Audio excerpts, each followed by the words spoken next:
So I decided it was high time to bring this back. And what am I bringing back? I'm bringing back the Paradigm Wars.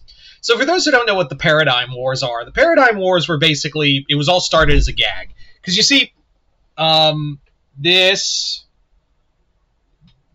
giant wall you see of pop figures right there. One time I was doing a live stream a few years ago, and someone said it looks like the fighting game. It looks like a selection screen to a fighting game. Now, keep in mind the collection wasn't that big before, but I kind of, my stupid dumb brain decided how fun would it be to make a story around it. So that's what I did, and I did several add-ons and additions of it. But this is going to be a solid remake of that story. In fact, I actually looked. I haven't brought up the Paradigm Wars in about a good 3 years. So, yeah, I thought it would be kind of fun to resurrect the Paradigm Wars in some capacity and see if there's any interest in it.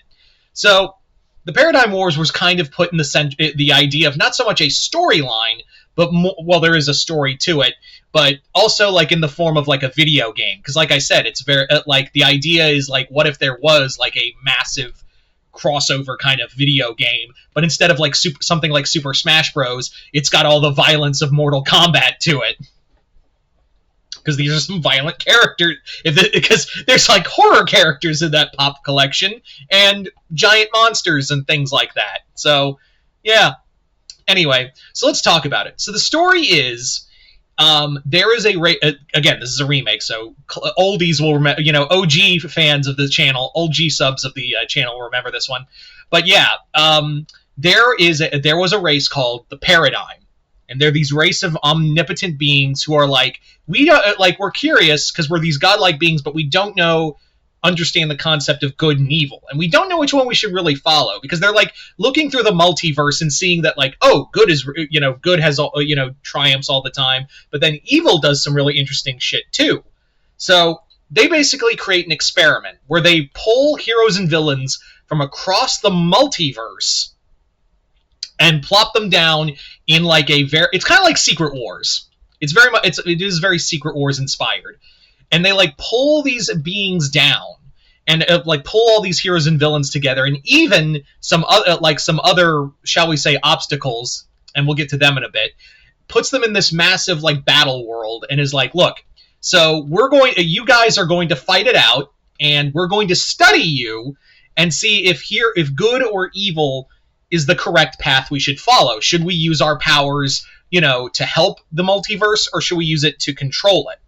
So in return, we'll make you give that side some of our powers. Like whichever side wins this war, we're going to make you like us. We're going to make you like gods. So, and you can save or control the multiverse however.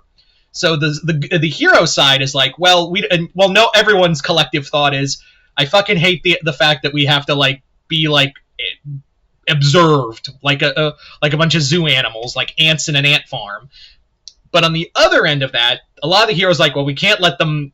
We have to show that good is the right way. And the villain side is all like, they're all kind of like separated. There's a few alliances here and there, but there's nothing like concrete. Whereas the hero side, for the most part, is like on a united front. There's characters from Marvel and DC and like anime and all of these different characters. And even like some of the like a lot of the horror characters are all like, they just go off on their own to go fucking murder things on whenever. So yeah. So that's the general, like there are some like other things in here, like there's variants of characters, and also characters who are like pulled from different time periods.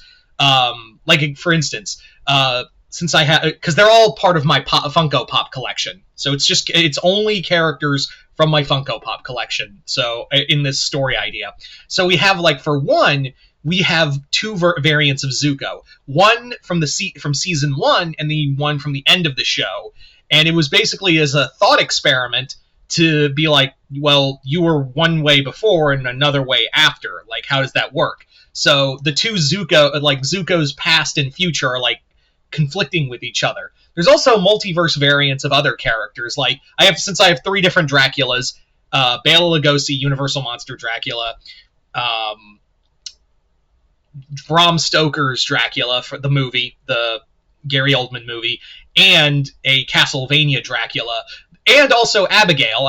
So in here, the Lugosi Dracula is Abigail's actual father, but in here, the three variants of Dracula all like kind of like come together, and they're like they make a group called the Triumvirate of Blood, and the three of them are like, well, I mean, we're all the same, right? But it's also clear that the three Draculas are in no way, shape, or form the same.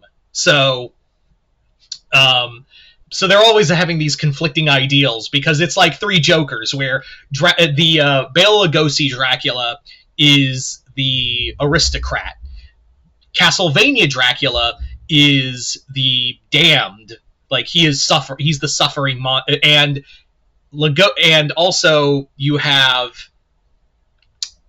Oldman's Dracula, who is like the warrior, the he's also like the forlorn lover. So it's like, again, three Jokers, but you have three Draculas. On top of that, you also have the bride from Creature Commandos and the bride of the bride from Universal Monsters. So the two of them are from two different universes and are just like, ugh. So there are conflicting sides to all of these.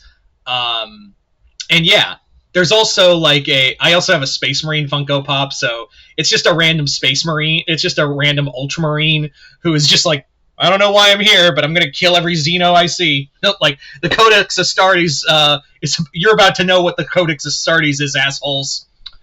So, that's the general idea, where all of these and now getting to the obstacles real fast. The obstacles in question are what I would consider in the video game boss fights. So, you have, like, Shimo, Scar King, Kong, you have Godzilla, you have Monsterverse Godzilla, and you have Shin and Heisei Godzilla, as well as Chernobog from Night on Bald Mountain. Again, we're going with all the Funkos in my collection. So, yeah. There's also, like, some characters who are a lot more fun. Like, you have the Robot Chicken from Robot Chicken. You have, so there are, like, again, this would not work in a video, like a normal game, because you're not going to see Dipper Pines get fatality'd. But, yeah. Anyway. So I thought I would bring it back. I thought because I was like, you know what? I've been itching to do like another revamp Paradigm Wars. So I thought it would be kind of fun to do that. And again, that wall got really big. And keep in mind, I basically got rid of a good majority of my pops, because I was basically of the I needed space. I needed some space. So there was I Thanos snapped half of it. But yeah. Anyway, so yeah. That's the. I also love like all the the one thing of what I really love about the Paradigm whenever I do Paradigm War videos is like all the like dialogue stuff, because then like if this was a video game, there'd be like Mortal Kombat kind of dialogue. What was some fun ones people came up with? There were so many. But yeah.